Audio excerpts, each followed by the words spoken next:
मेरा नाम आसिफ है। ये बात तब की है जब मैं कॉलेज में पढ़ता था। मैं पढ़ाई में काफी होशियार था। मेरे घर के हालात इतने अच्छे नहीं थे। मेरे घर में बस मेरी माँ ही थी। मेरे पापा बचपन में ही मर गए थे। मेरी माँ ने लोगों के कपड़े सीकर मुझे पाला और पढ़ाया लिखाया। हमारा गुजारा किसी तरह गुजर रहा था। मैं ग्रेजुएशन कर रहा था, लेकिन मुझे भी काफी एहसास होता था कि मैं अपनी माँ की मदद करूं। इसलिए एक दिन मैंने फैसला किया कि मैं ट्यूशन पढ़ाया करूंगा। मैंने ये बात अपने टीचर से शेयर की तो सर को काफी अच्छा लगा। उन्होंने मुझे काफी सपोर्ट किया था, जिसकी वजह से मैं ट्यूशन पढ़ाने लगा था। मैं 2 बजे फ्री हो जाता था और फिर 4 बजे ही सबके घर जा जाकर इनको एक एक घंटा ट्यूशन पढ़ाता था। मेरी माँ भी काफी खुश हो गई थी, क्योंकि मैं इस वजह से काफी अच्छा कमा लेता था। दिन गुजरने लगे थे। एक दिन मेरे साथ मुझे कहने लगी, बेटा, मेरी एक ही बेटी है जो कि 10वीं क्लास में पढ़ती है। अगर तुम इसे पढ़ा दोगे तो मैं तेरा एहसानमंद रहूंगा। मैं भी हैरान हुआ था, क्योंकि वो तो खुद ही एक टीचर थे, तो वो अपने बच्ची को खुद भी पढ़ा सकते थे। लेकिन कहने लगे, मेरी बेटी बहुत शरारती है, मुझसे पढ़ती नहीं है। अगर तुम मेरी बेटी को पढ़ा दोगे तो मैं तुम्हें काफी अच्छे पैसे दिया करूंगा। इनकी बात सुनकर मैं भी खुश हो गया था, क्योंकि मैं जानता था कि सर काफी अमीर है। वो प्रोफेसर थे। वो अपना एक ऑनलाइन बिजनेस भी करते थे, जिसकी वजह से वो मुझे काफी अच्छी फीस दे सकते थे। इसीलिए ट्यूशन पढ़ाने के लिए राजी हो गया था। मैंने कह दिया कि ठीक है सर, 2-3 दिन में मैं आपके घर आ जाऊंगा। लेकिन सर इसी रोज ही कहने लगे, बेटा तुम आज ही से आ जाना। जैसे ही मेरी छुट्टी हुई तो मैं सर के साथ ही इनके घर पर चला गया। उन्होंने मुझे डाइनिंग रूम में बिठाया और कहने लगे कि मैं अभी अपनी बेटी को भेजता हूँ। मैंने 3-4 मिनट इंतजार किया। कुछ देर बाद इनकी बेटी जैसे ही डाइनिंग रूम में आई तो इसको देखकर मैं हैरान हो गया था, क्योंकि वो तो बहुत ही खूबसूरत थी। मुझे अपनी आंखों पर विश्वास नहीं आ रहा था कि जो मेरे सामने बैठी हुई थी वो कोई लड़की है या अप्सरा। वो मेरे सामने आकर बैठ गई। इससे पहले मैं लड़कियों से बात नहीं करता था, क्योंकि मैं थोड़ा शर्मीला टाइप का लड़का हूँ। मेरी माँ ने मेरी परवरिश बहुत ही अच्छी की थी। मेरी कोई बहन नहीं थी, मैं इकलौता ही था। इसी वजह से काफी सम्मान से इस लड़की से बात कर रहा था। कुछ देर मैं इसे पढ़ाता रहा। इसके बाद मैंने इसे कह दिया कि आज के लिए इतना ही काफी है। यह कहकर मैं घर चला गया। लेकिन मेरा दिमाग अभी भी इसी लड़की के बारे में सोच रहा था। इस लड़की का नाम सानिया था। सानिया बहुत ही खूबसूरत थी। सानिया मुझे काफी ज्यादा सीरियस तबीयत की लग रही थी। देखने से लगी नहीं रही थी कि वो शरारती भी हो सकती है। पर अगले दिन मैं हैरान हो गया, क्योंकि मैं बिना बताए सानिया के घर चला गया था। जब मैंने सानिया को घर की छोटी ड्रेस में देखा तो मैंने जल्दी से अपनी आंखें झुका ली। वो अपने फ्रेंड्स के साथ खेल रही थी। मैंने इसे बस एक ही नजर देखा था, लेकिन इसने जैसे ही मुझे देखा जल्दी से अंदर चली गई। कुछ ही देर बाद मेरे पास पढ़ने के लिए आई। अब इसने थोड़ी लॉन्ग टी शर्ट डाल रखी थी। इससे पहले तो इसने बहुत ही मिनी टॉप पहन रखा था। कहने लगी कि कल मेरा टेस्ट है। मैंने इस टेस्ट की तैयारी करवाई और इसे वार्न किया कि तुमने इस टेस्ट में बहुत अच्छे नंबर लेकर आने हैं, क्योंकि मैंने तुम्हें बहुत अच्छी तैयारी करवाई है। मेरी बात पर कहने लगी कि सर मुझे बायोलॉजी बहुत मुश्किल लगती है। मैं अच्छे नंबर तो नहीं ला सकती, लेकिन पास हो जाऊंगी। इसकी बात पर मैं हैरान हो गया था, मगर इससे पहले कि वो रो देती मैंने इससे कहा, चलो ठीक है, लेकिन अगर तुम फेल हो गई तो फिर वो कहने लगी, फिर सर आप मुझे कोई भी सजा देना, मुझे मंजूर है। इसकी बात पर मैं शरारती अंदाज में मुस्कुराने लगा था। मैंने कह दिया कि ठीक है, अगर तुम फेल हुई तो मैं तुम्हें सजा दूंगा। अब मैं इसका इंतजार करने लगा कि कब वो टेस्ट में फेल हो जाए, मैं इसे कोई सजा दे सकूं। ना जाने क्यों मुझे सानिया को तंग करने काफी मजा आने लगा था। फिर अगले दिन अल्लाह ने मेरी सुन ली और वो टेस्ट में फेल हो गई थी। मेरा दिल खुशी से उछल गया था, लेकिन मैंने बनावटी गुस्सा अपने चेहरे पर सजाया और सानिया से कहने लगा, ये तुमने क्या कर दिया? मैंने तुम्हें इतनी अच्छी तैयारी करवाई थी, लेकिन तुम टेस्ट में फेल हो गई हो। वो कहने लगी, सर आप मुझे जो भी सजा दी मुझे मंजूर है, पर मुझे पढ़ाया हुआ सब कुछ भूल गई थी। मैं क्या करती, मुझे बायोलॉजी बहुत मुश्किल लगती है। वो बहुत मासूमियत से मुझे कह रही थी, मैंने तुमसे कल क्या कहा था? कहने लगी, आपने यही कहा था कि अगर मैंने टेस्ट अच्छा नहीं दिया और मैं फेल हो गई तो आप मुझे सजा देंगे। मैंने इनसे कहा कि ठीक है, फिर क्या सजा चाहिए? वो कहने लगी, आप मुझे जो भी सजा दे मुझे मंजूर है। इसकी मासूमियत मेरा दिल बहकने लगा था। मैंने एक नजर इसके ऊपर डाली थी। हम दोनों के अलावा कोई भी मौजूद नहीं था। मेरे साथ इतनी खूबसूरत लड़की मौजूद थी और इसकी खूबसूरती को देखकर मेरा दिल बहकने लगा था। अजीब अजीब से ख्याल आ रहे थे। मेरे ऊपर शैतान सवार हो गया था। मैंने इसे धीरे से कहा, तो फिर ठीक है, मेरे पास आओ, मैं तुम्हें सजा देना चाहता हूँ। सानिया बहुत ही मासूम थी, वो मेरी बात मान गई और मेरे पास आकर बैठ गई थी। मैंने इससे पूछा कि तुम कितने साल की हो। वो कहने लगी कि मैं तो 14 साल की हूँ। वो 14 साल की थी और मैं 21 साल का था। मैंने इससे कहा कि मैं तुम्हें कोई भी सजा दूंगा तो क्या तुम अपने घर वालों को वो सजा बता दोगी। वो कहने लगी नहीं सर, मैं आपकी सजा क्यों बताऊंगी। अगर ऐसा किया तो पापा मुझ पर गुस्सा होंगे, क्योंकि मैं आपके पढ़ाने के बावजूद अपनी पढ़ाई पर ध्यान नहीं दिया। इसलिए मैं सजा किसी को भी नहीं बताऊंगी। मैं खामोश हो गया था। इसका गुलाबी गालों को देखकर मेरा दिल चाहा इसे बाहों में भरकर चूम लूं, लेकिन मेरा दिल यह कहने से इनकार कर रहा था। कहीं ना कहीं मेरी माँ की दी हुई अच्छी परवरिश ने मुझे रोक लिया था। इसलिए मैंने फैसला कर लिया और इससे कहा कि नहीं, मैं आज तुम्हें सजा नहीं दूंगा, लेकिन अगर आइंदा तुमने किसी भी टेस्ट में इस तरह की कोई भी गलती की और फेल हो गई तो मैं तुम्हें जरूर सजा दूंगा। चलो आज के लिए माफ कर देता हूँ। तो वो खुश हो गई थी और मैं वापस इसे पढ़ाने लगा था। एक दिन मैं कॉलेज में ही था जब सर मेरे पास आए और कहने लगे बेटा, मुझे तुमसे कोई बात करनी है। मैंने सर से कहा सर, मैं क्लास ले लेता हूँ, इसके बाद आराम से आपके पास आ जाऊंगा। आपने मुझे जो भी कहना हो मुझे कह दीजिएगा। इस तरह मैं क्लास के बाद सर के पास गया तो सर बिजी थे। कुछ देर बाद ही मैं अंदर गया। सर कहने लगे बेटा बैठो, मैंने तुमसे सानिया के बारे में बात करनी है। ये सुनकर मैं हैरान हो गया था कि अचानक से उनको क्या बात करनी है, लेकिन सर कहने लगे बेटा मैं चाहता हूँ सानिया मैं तुम्हारे घर चली जाए। इनकी ये बात सुनकर मैं हैरान हो गया था कि आखिर वो ऐसा क्यों चाहते हैं। सर कहने लगे बेटा मैं तुम पर विश्वास करता हूँ, तुम बहुत अच्छे लड़के हो, इसलिए चाहता हूँ मेरी बेटी तुम्हारे पास ही रहे, क्योंकि मुझे किसी काम के लिए बाहर जाना है, लेकिन शहर में मेरा कोई नहीं है जिसके पास छोड़कर जाऊं। और वैसे भी उसके टेस्ट हो रहे हैं। मैंने यही सोचा कि तुम इसको पढ़ाते हो, इसलिए तुम्हारे घर पे तुम्हारी माँ है, इसका ख्याल रख लेगी। मैंने सर की बात सुनी तो मैं हैरत में डूब गया था कि मैं क्या फैसला करूं, लेकिन मैंने सर को कह दिया सर कोई बात नहीं, मैं आपकी बेटी को अपने घर पर ही पढ़ा दूंगा। लेकिन अंदर से मेरा दिल कहीं ज्यादा परेशान हो रहा था, क्योंकि मैंने बहुत मुश्किल फैसला लिया था कि ऐसा कैसे हो सकता है कि मैं अपनी दिल को सानिया को अपने ही घर में देख के कैसे संभाल सकता हूँ। इतनी खूबसूरत लड़की मेरे पास मेरे साथ रहने वाली थी, लेकिन फिर मैंने माँ का सोचा कि वो तो घर पर मौजूद होगी, मैं इसे अपनी माँ के पास से सुला दिया करूंगा। यही सोचकर मैंने सर को हाँ कर दी थी। फिर सर मुझे अपने साथ अपने घर ले गए। सर ने शायद सानिया को फोन करके तैयार रहने के लिए कह दिया था। इसके साथ एक छोटा सा बैग भी था। सानिया काफी उदास थी। सर इसे समझाने लगे बेटा देखो, अपनी टीचर को तंग नहीं करना है, अब यहाँ आपको पढ़ाएंगे और इनकी माँ तुम्हारा ख्याल रखेगी। मैं इन पर भरोसा कर रहा हूँ, तुम शरारती हो, मुझे डर है कि कहीं तुम आसिफ को तंग ना करो और वो तुम्हें डांट ना दे। तुम इसे तंग मत करना और वो जैसा पढ़ाई वैसा ही पढ़ना, वो जो कहे इस बात को मानना, वही करना जो तुम्हारे सर कहें। सानिया कहने लगी ठीक है पापा, मैं सर को शिकायत का मौका कभी नहीं दूंगी और सर को तंग भी नहीं करूंगी। इसी तरह मैं सानिया को अपने घर लेकर चला गया था। कोई गाड़ी तो थी नहीं, मैं मोटरसाइकिल पर था, इसलिए सानिया को अपने पीछे बिठाया और इसका बैग सामने रख दिया था।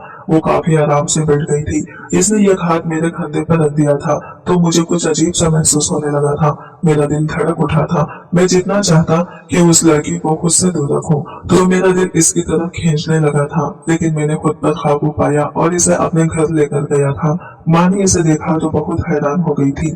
मैं माँ को सारी बात बता दी थी। माँ कहने लगी इधर आओ बेटा, मुझे तुमसे कोई बात करनी है। मैं माँ के रूम में गया तो माँ कहने लगी बेटा तुमने ये क्या कर दिया है, तुम जानती हो ना कि तुम्हारी कजिन की शादी है जहाँ मुझे भी जाना है। वो शादी दूसरे शहर में है, मैं 3-4 दिन बाद ही आऊंगी और अब तुम सानिया को लेकर आ गई हो तो अब वो अकेली कैसे रहेगी। माँ की बात सुनकर मेरे दिमाग में आया कि मैं तो भूल ही गया था कि इनको तो ये शादी पर जाना था।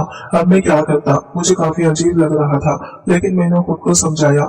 माँ को कहने लगा अब इस मसले का हल क्या निकालेंगे। अब ऐसा तो नहीं कर सकता कि सानिया को वापस भेज दूं, क्योंकि सानिया के पापा चले गए थे। अब मैंने सर को अब इनकार किया तो अब इनको अच्छा भी नहीं लगेगा, इसलिए ऐसा करते हैं कि आप शहर चले जाए, मैं सानिया को संभाल लूंगा, वो बहुत अच्छी बच्ची है, मुझे कोई दिक्कत नहीं होगी। माँ कहने लगी नहीं नहीं ऐसा नहीं कर सकते, मोहल्ले के लोग बातें बनाएंगे। मुझे गुस्सा आ गया। मैंने कहा माँ आप मोहल्ले वालों की बातों पर कब यकीन करने लगी? आपको पता है ना कि मेरी नीयत क्या है? क्या आपको अपनी बेटी पर भरोसा नहीं? आप ऐसा करें, आप आराम से शादी में जाएं, सब कुछ मुझ पर छोड़ दें, अपने बेटे पर छोड़ दें। आपकी परवरिश पर कभी दाग नहीं आने दूंगा। मेरी माँ को मुझ पर पूरा यकीन था और मुझ पर वो भरोसा करते हुए वापस शादी पर चली गई। अब इस घर में मैं था और मेरी सास सानिया थी। वो मुझसे पूछने लगी, सर आपकी माँ कहाँ गई है?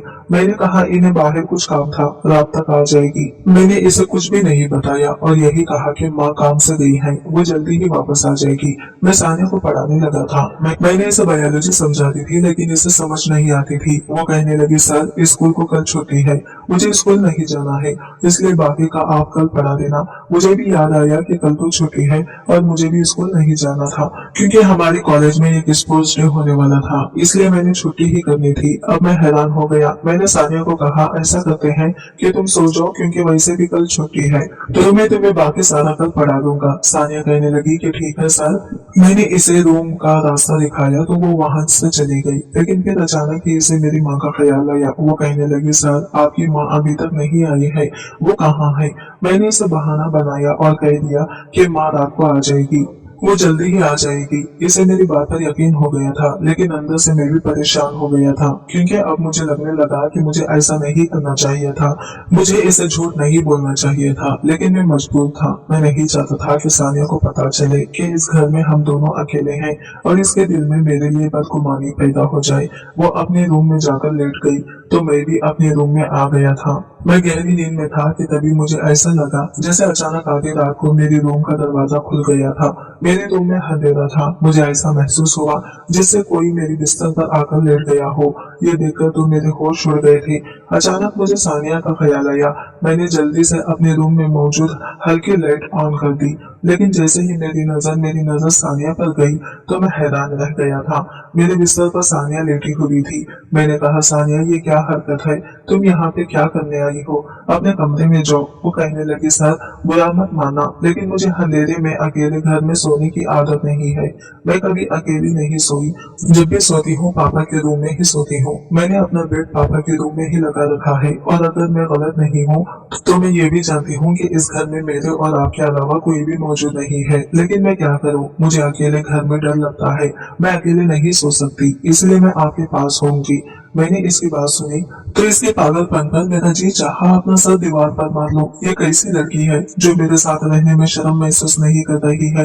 मैंने इसे कहा, सानिया तुम इतनी छोटी भी नहीं हो, तुम तो जानती हो ना हम दोनों एक रूम में नहीं रह सकते। क्या अब ये भी मुझे तुम्हें समझाना पड़ेगा? वो कहने लगी, मैं जानती हूँ लेकिन मैं क्या करूँ, मैं मजबूर हूँ। मैं कभी अकेली नहीं सोई हूँ। मैं बहुत देर से अकेले रूम में सोने की कोशिश कर रही थी, लेकिन मुझे बहुत ज्यादा डर लग रहा था।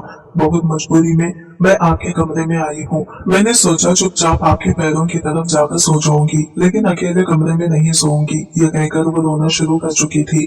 इसकी आवाज मुझे अंदर तक बेचैन कर रही थी। मैंने जल्दी से कहा, अच्छा चुप हो जाओ, मैं कोई हल निकाल लेता हूँ। लेकिन मुझे कोई हल नजर नहीं आ रहा था, इसलिए मैंने फैसला किया कि ये कंबल निकालकर इसकी जगह अपने बेडशीट को साइड पर बना दिया और इसे कह दिया कि तुम यहाँ पर सो जाओ, मैं बेड पर सो जाता हूँ। वो कहने लगी, जी मुझे बेड पर ही नींद आती है, मुझे नीचे नींद नहीं आती। मजबूरन मैंने इसे अपनी जगह दे दी और वो बेड पर सो गई और मैं नीचे जमीन पर कंबल बिछाकर सो गया था। मैं अंदर ही अंदर खुद को डांट रहा था। मेरे दिमाग में ये बात आई क्यों नहीं कि माँ शहर से बाहर जा रही है, वो घर पर नहीं होंगी तो मैं कभी भी सानिया को अपने पास न बुलाता। लेकिन अब सानिया मजे से मीठी नींद सो रही थी ताकि मुझे जमीन पर नींद नहीं आ रही थी। ऊपर से सानिया के सोने का ढंग मुझे और भी डिस्टर्ब कर रहा था। ये तो वो बहुत ही फुल्ली नाइट सूट में थी, ऊपर से कंबल भी नहीं ओढ़ रही थी। पूरा कंबल उठा के फेंक दिया था और बेड पर फेंक कर सोई हुई थी। बार बार मेरी नजर इसके ऊपर उठ रही थी और मेरे दिल के जज्बात बेकाबू हो रहे थे। मैंने जैसे तैसे खुद पर काबू किया था, लेकिन मैंने सोच लिया था कि अब आगे मैंने क्या करना है। अगले दिन मुझे काफी गुस्सा आ रहा था। सानिया जल्दी उठ गई थी। इसने लाइट ऑन कर दी। मैंने इसे गुस्से से कहा, ये क्या हरकत है? मैंने फैसला कर दिया था कि मैं अभी इसे डांट कर ही रहूंगा और इसे इतना डांटूंगा कि इसे पता चल जाएगा कि इसने क्या किया है। किसी तरह जैसे ही मैंने इसे पढ़ाना शुरू किया तो मैंने इसे काफी डांटा बेटा था, इसे ये टॉपिक बार बार याद करने का कहता था और जब इसे याद नहीं हो रहा था तो गुस्से में मैंने इसे एक चांटा भी मार दिया था। वो अपना गाल पकड़े हैरत से मुझे देख रही थी। मैंने ये चांटा जानबूझकर मारा था ताकि रात को वो मेरे करीब फिर से ना आए। मैं नहीं चाहता था कि जज्बात में उभर कर मैं कोई गलत कदम उठा लूं। सानिया भी समझ गई थी। बड़ी बड़ी आंखों में आंसू भरकर कहने लगी, ठीक है, मैं अब आपको कभी तंग नहीं करूंगी, मैं वापस अपने घर चली जाती हूँ। लेकिन मैं भी मजबूर था, मैं इसे वापस नहीं भेज सकता था। 3 दिन ऐसे ही गुजर गए थे। मुझे बहुत बुरा लग रहा था, लेकिन इसके बाद सानिया ने अपने पापा को बता दिया। लेकिन सर ने मुझे कुछ भी नहीं कहा था। वो तो बल्कि शर्मिंदा थे और कहने लगे कि मैं माफी चाहता हूँ। मैं जानता नहीं था कि मेरी बेटी शरारती है, वो कोई ऐसी हरकत जरूर कर देगी। मैंने सर को कहा, कोई बात नहीं, मैं जानता हूँ सानिया भी छोटी बच्ची है, नादान है, इसे समझ नहीं थी, इसलिए मैंने भी इसे इजाजत दे दी थी। लेकिन अगले दिन सर ने कह दिया कि अब सानिया तुमसे नहीं पढ़ेगी, इसके लिए कोई लड़की का इंतजाम करूंगा जो इसे पढ़ाया करेगी और तभी वो इसे डर कर पढ़ेगी। इसलिए अब वो मुझसे नहीं पढ़ती थी। लेकिन मेरा गुजारा तो फिर भी चल रहा था। मैं धीरे धीरे सानिया को भूल गया था, लेकिन दिल के किसी कोने में वो अभी भी बसी हुई थी। जब मैंने इसको थप्पड़ मारा था और इसकी आंखों में आंसू चमक आए थे, इस पल को याद करता हूँ तो दिल में ये तेज होती है। मैं नहीं चाहता था कि मेरी वजह से सानिया की आंखों में आंसू आए, लेकिन मैं इसे सानिया को थप्पड़ मारना जरूरी था, नहीं तो वो उम्र के जिस हिस्से में थे कभी भी भाग सकती थी और मैं भी इस वक्त उम्र के इस हिस्से में ही था। हम दोनों की उम्र ना जाने वाली थी। अगर इस समय में कुछ गलत कर जाता तो जिंदगी भर खुद से नजर नहीं मिला पाता और ना अपनी माँ के सामने नजर उठाकर बात कर पाता। इसलिए मजबूरन सानिया सही राह दिखाने के लिए इसे थप्पड़ मारना जरूरी था। 5 साल का समय गुजर चुका था जब एक दिन मुझे पता चला कि अब वो यूनिवर्सिटी पहुंच गई है, तो मैं बहुत हैरान हुआ था क्योंकि इस वक्त मैं बीएससी कर रहा था। वो मुझसे 7 साल ही छोटी थी।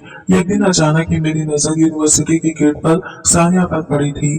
मैं इसकी खूबसूरती को देखकर मैं हैरान हो गया था। वो छोटी और शरारती नहीं रही थी, बल्कि बड़ी और समझदार बन गई थी। इसे यूनिवर्सिटी की हवा लग गई थी। कुछ लड़के इसके आसपास खड़े थे और इसे बातें कर रहे थे। मैं हैरान हुआ। मैंने एक नजर इसे देखा, शायद वो भी मुझे पहचान गई थी, लेकिन वो मेरे पास नहीं आई। मैं बहुत ही हैरान हुआ कि ऐसे भी क्या नाराजगी कि वो मेरे पास नहीं आई। कितने दिन ऐसे ही गुजरने लगे थे। मेरा दिल कहीं तड़प रहा था। दिल में दबी हुई सानिया की मोहब्बत कहीं ना कहीं मचलने लगी थी। मैं अब सानिया को रोज ही देखता था। इसके पास में ही 3-4 लड़के होते थे जो इसके दोस्त बन गए थे और मुझे बहुत बुरी लग रही थी। मजबूरन एक दिन मैं सानिया के पास चला गया। इसे कहने लगा, क्या तुमने मुझे पहचाना? इसने मेरी बात का जवाब नहीं दिया।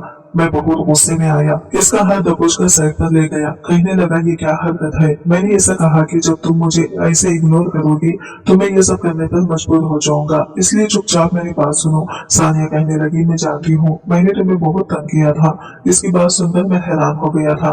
मैं कहने लगा कि मैंने तुम्हें पढ़ाया, क्या तुम इसका बदला ऐसे लोगी? मेरी तुम बहुत इज्जत करती थी, लेकिन अब मुझे ऐसी बात करोगी? कहने लगी, इस वक्त तुम मेरे उस्ताद थे, लेकिन अब तुम मेरे कुछ नहीं लगती और जिनको मैं नहीं जानती मैं इनसे ऐसे ही बात करती हूँ। मैं बहुत परेशान हो गया था कि इसे कैसे माफी मांगू। फिर एक रोज मैंने इसे माफी मांग ली थी। मैंने इसे कहा कि इस समय मेरा तुम पर गुस्सा करना बहुत ज्यादा जरूरी था। अगर तुम मुझ पर गुस्सा नहीं करता तो बहुत कुछ गलत हो जाता। तुम और मैं उम्र के इस नाजुक हिस्से में थे। वो उम्र बहुत ही नाजुक होती है, जरा सी गलती हम दोनों को बर्बाद करके रख देती। इसलिए मजबूरन मुझे तुम पर गुस्सा करना पड़ा था और तुम पर हाथ उठाना पड़ा था, क्योंकि ये कोई छोटी बात नहीं थी कि एक जवान लड़का और लड़की इस तरह अकेले सोए। मैंने तुम पर इसलिए गुस्सा किया था कि तुम गुस्सा होकर मुझसे अलग सोना शुरू कर दो। मैं भी एक लड़का था, कब तक अपने आप पर कंट्रोल करता। मैं नहीं चाहता कि मैं तुम्हारे साथ कुछ गलत करूं। और सच तो ये है कि मैं धीरे धीरे तुम्हें चाहने लगा था। मुझे तुमसे मोहब्बत हो गई थी। वो मेरी बात सुनकर वो खामोश रही थी, कुछ भी नहीं बोली थी, लेकिन इसकी आंखों की चमक मुझे बता गई थी कि मेरी बात सुनकर वो खुश हुई थी। शायद वो भी मुझसे मोहब्बत करती थी। वो चली गई थी, लेकिन मैं भी खड़ा नहीं रहा और वापस चल दिया, क्योंकि अब मैं जानता था कि शायद इसे गलती का एहसास हो जाएगा और वो मुझसे माफी मांगेगी।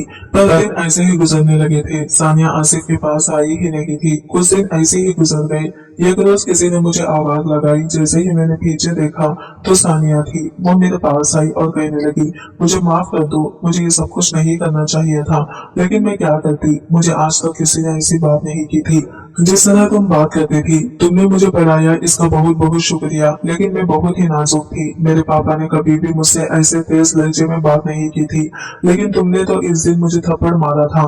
तब से ही मैंने फैसला कर लिया था कि मैं अपने पापा को बता दूंगी अब, और मैं तुमसे नहीं पढ़ूंगी। और मैंने कहा सोचा था अपने पापा से कहकर कोई दूसरा टीचर रख लूंगी। इसकी बात सुनकर मैं थोड़ा सा मुस्कुराने लगा था। अगले ही दिन मैंने अपनी माँ को अपना रिश्ता लेकर सानिया के पापा के पास भेज दिया था। मेरे सर को भी इस रिश्ते पर कोई एतराज नहीं था। खुशी खुशी इस रिश्ते के लिए राजी हो गए और ठीक 15 दिन बाद सानिया मेरी दुल्हन बनी मेरे कमरे में बैठी हुई थी। पर मैं इसके सामने बैठा इसको देख रहा था और वो शर्म से अपने आप में सिमटी जा रही थी। मैंने इसका हाथ थामते हुए कहा, सानिया अब तुम पूरे अधिकार के साथ मेरे बिस्तर पर मेरे साथ मुझसे चिपक कर सो सकती हो। यह कहकर मैंने सानिया का हाथ चूम लिया था और वो भी शर्माती हुई मेरे सीने से लग गई थी। दोस्तों, उम्मीद करती हूँ आपको हमारी कहानी पसंद आई होगी। कहानी पसंद आई तो वीडियो को लाइक करें, चैनल पर नए हैं तो चैनल को सब्सक्राइब करें। और अब मिलते हैं न्यू वीडियो के साथ, तब तक के बाय बाय, टेक केयर, अल्लाह हाफिज।